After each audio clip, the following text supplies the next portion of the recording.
থাকলে ভালো হতো। আমি এখন কতগুলো কথা বলবো যেগুলো শুনলে হয়তো জুলাই বিপ্লবীদের দলের নেতাদের ভালো লাগবে না। প্রথম ভুলটা ছিল বিপ্লবীদের কয়েকজনের সরকারে যাওয়াটা প্রথম ভুল ছিল। এই কথাটা তোমাদেরকে আমি মনে করি পাবলিকলি আজ পর্যন্ত কেউ বলে নাই, আমি আজকে এখান থেকে পাবলিকলি বলে যাচ্ছি।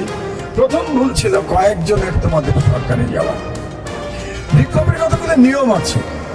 বিপ্লবীরা যখন বিপ্লব করে হয় সকলে মিলে সরকারে যাবে, তারা সরকার গঠন করবে, যেটা কিউবার বিপ্লবে হয়েছিল। ফিডেল ক্যাস্ট্রো, চে গুয়েভারা, রাউল ক্যাস্ট্রো যখন বিপ্লব করে তারা সাকসেসফুল হলো, বাতিস্তাকে হারিয়ে দিল, তখন তারা সকলে মিলে সরকার গঠন করেছিল, বিপ্লবী সরকার। কিন্তু কয়েকজন মিলে এক ধরনের এস্টাবলিশমেন্টের সরকারে যোগদান করে নাই। কাজেই এই যে তিনজনের সরকারে যোগদান করার যে সিদ্ধান্ত, এটা ভুল ছিল। আমি মনে করি সরকার ইউনূস সাহেবের সিলেকশন ওয়াজ পারফেক্ট। সত্য কথা এটা। ইউনূস সাহেব সম্পর্কে নানা রকম বক্তব্য থাকতে পারে। আমার নিজেরই ইউনূস সাহেবের সকল কর্মকাণ্ড, সকল বক্তব্য আমি সমর্থন করি না, কিন্তু ওই মুহূর্তে ইউনূস সাহেব ছাড়া আমাদের সামনে বিকল্প কেউ ছিল না সরকার পরিচালনা করবার জন্য। এবং সেই হিসেবে তোমাদের বিপ্লবীদের সিলেকশন ওয়াজ পারফেক্টলি রাইট, 100% সঠিক। তোমাদের উচিত ছিল বাইরে থেকে বিপ্লবের দর্শন তৈরি করা, বিপ্লবী দল তৈরি করা, ক্ষমতার বাইরে থেকে। কারণ ক্ষমতার ভিতরে গেলে একটা দায়িত্ব চলে আসে। ক্ষমতার ভিতরে গেলে সফলতারও যেমন প্রশংসা নিতে হয়, ব্যর্থতার দায় গ্রহণ করতে হয়। আজকে তোমাদেরকে সেই ব্যর্থতার দায় গ্রহণ করতে হচ্ছে। উচিত ছিল সরকারের বাইরে থেকে জুলাই দর্শন। আমরা জুলাই দর্শনের কথা বলি, কিন্তু তোমরা জুলাই দর্শনের বয়ান তৈরি করতে পারো নাই। আমি একটা আর্টিকেল লিখেছিলাম দেশ থেকে বাইরে থেকে ফেরার পরেই, জুলাই দর্শনের জুলাই বিপ্লবের দর্শন। এটা লিখেছিলাম বোধ হয় 2025-এর প্রথম দিকে, আমার দেশেই প্রকাশিত হয়েছে। কিন্তু সেটা তো আমার লেখা, সেটা তো তোমাদের বিপ্লবীর লেখা না।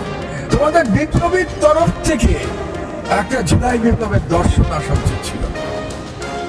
আজ পর্যন্ত এটা সাব্যস্ত হলো না এটা অভ্যুত্থান না, এটা বিপ্লব নাকি আন্দোলন। আমি সর্বদা এটাকে বিপ্লব বলে এসেছি, কারণ আমি মনে করেছি যে বাংলাদেশের রাষ্ট্র যে ব্যবস্থা, সেটার একটা আমূল পরিবর্তন হবে, এবং এই কারণেই আমি এটাকে বিপ্লব কল্পনা করেছি।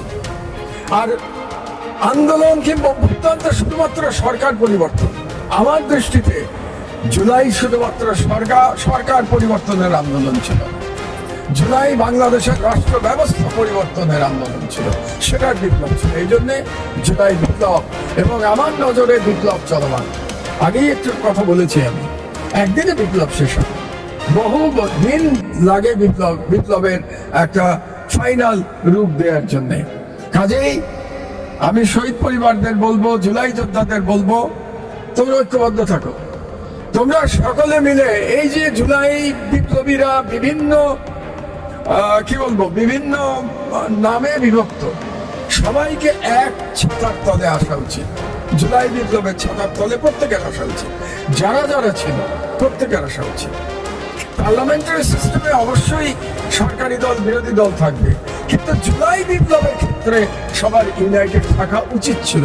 দুর্ভাগ্যক্রমে এটা হয়ে ওঠে নাই, এটা জাতির জন্য দুর্ভাগ্য। কিন্তু তাই বলে সবকিছু শেষ হয়ে যায় নাই, এখনো সময় আছে, আমরা এখনো ইউনাইটেড হতে পারি।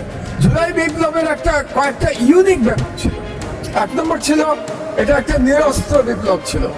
নিরস্ত্র ছেলেমেয়েরা আবু সাঈদের মতো দুই হাত প্রসারিত করে সরকারের সকল রকম গুন্ডামির বিরুদ্ধে তারা দাঁড়িয়েছে, সরকারের বর্বরতার বিরুদ্ধে তারা দাঁড়িয়েছে।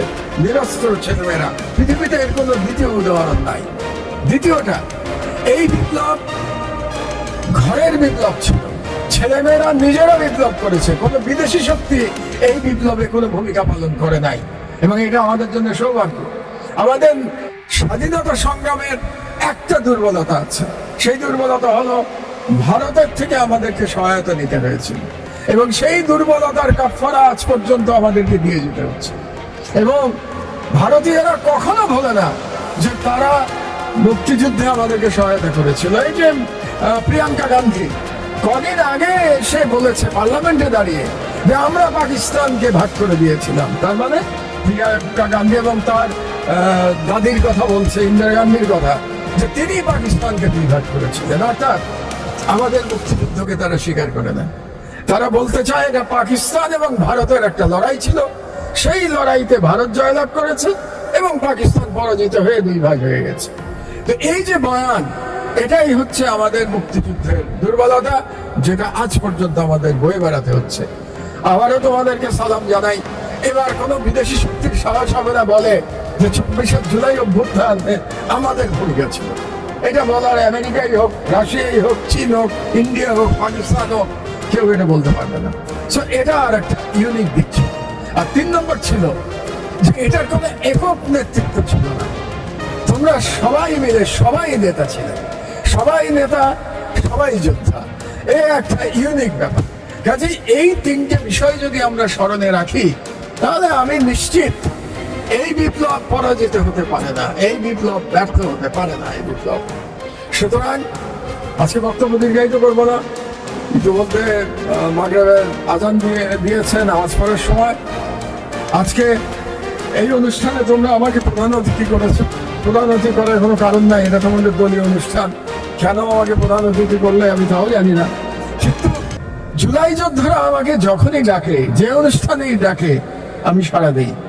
কারণ এই জুলাই যুদ্ধ এবং এই বিপ্লব আমার স্বপ্ন ছিল, এবং আমি আল্লাহর কাছে শুকরিয়া জানাই যে আমার জীবদ্দশায় আমি আমার স্বপ্ন সফল হতে দেখে গেছি।